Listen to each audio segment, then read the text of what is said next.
നമ്മൾ തുണിസഞ്ചിയൊക്കെ തയ്ക്കുമ്പോൾ അതിൻ്റെ അടിവശത്ത് നമുക്ക് ഇതുപോലെ ബോക്സ് ടൈപ്പിൽ വരെ തയ്ച്ചെടുക്കാറുണ്ട് അല്ലേ. അതെങ്ങനെയാണെന്ന് കാണിച്ചു തരാം. അപ്പോൾ നമ്മുടെ തുണിയെ നമ്മൾ ഇതുപോലെ മടക്കിയെടുക്കുക. ഇനി നമുക്ക് ഇതുപോലെ മടക്കിയെടുത്തതിന് ശേഷം നമ്മൾ ഇവിടെ ഒരു സ്റ്റിച്ചിങ്ങിൻ്റെ ആ ഒരു ഭാഗം നമ്മളൊന്ന് മാർക്ക് ചെയ്ത് കൊടുക്കുക. അതായത് നമുക്ക് സ്റ്റിച്ച് ചെയ്യാനുള്ള ആ ഒരു ലൈന് മാർക്ക് ചെയ്ത് കൊടുക്കുന്നു. ഇനി നമുക്ക് ഈ ഒരു മാർക്കിൽ നിന്ന് നമ്മൾ 1 ഇഞ്ച് കണ്ടോ, ഈ ഒരു ഫോൾഡിങ്ങിൽ നിന്നും 1 ഇഞ്ച്, അതുപോലെ തന്നെ ഈ ഒരു മാർക്കിൽ നിന്നും 1 ഇഞ്ച് ഇതുപോലെ മാർക്ക് ചെയ്ത് കൊടുക്കുക. ഇതുപോലെ മാർക്ക് ചെയ്ത് കൊടുത്തിട്ട് നമുക്ക് അവിടെ ഒരു ബോക്സ് ടൈപ്പിലൊരു ഇതുപോലെ മാർക്ക് ചെയ്ത് കൊടുക്കാം, ബോക്സ് ടൈപ്പിൽ. ഇനി നമുക്ക് ഈ ഒരു പീസ് കട്ട് ചെയ്ത് മാറ്റണം. അപ്പോൾ നമ്മൾ കട്ട് ചെയ്ത് മാറ്റുമ്പോൾ ശ്രദ്ധിക്കേണ്ട ഒരു കാര്യം, ഇവിടെ നിന്ന് ഈ ഒരു ഭാഗം വരെ കട്ട് ചെയ്യുക, അതുപോലെ തന്നെ ഇവിടെ നിന്ന് ഈ ഒരു പീസ് കട്ട് ചെയ്ത് മാറ്റുക.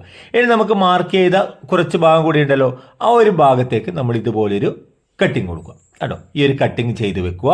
ഇനി നമുക്കിത് സ്റ്റിച്ചിങ് ചെയ്യാം. അപ്പോൾ നമ്മൾ മുകളിൽ നിന്ന് നമുക്കിവിടെ ഈ ഒരു രീതിയിൽ സ്റ്റിച്ച് ചെയ്തെടുക്കുക. സ്റ്റിച്ച് ചെയ്തെടുത്തതിന് ശേഷം നമുക്കിതിൻ്റെ ഈ ഒരു ഭാഗത്തെ ഇതുപോലെ ഒന്ന് നിവർത്തി കൊടുക്കുക.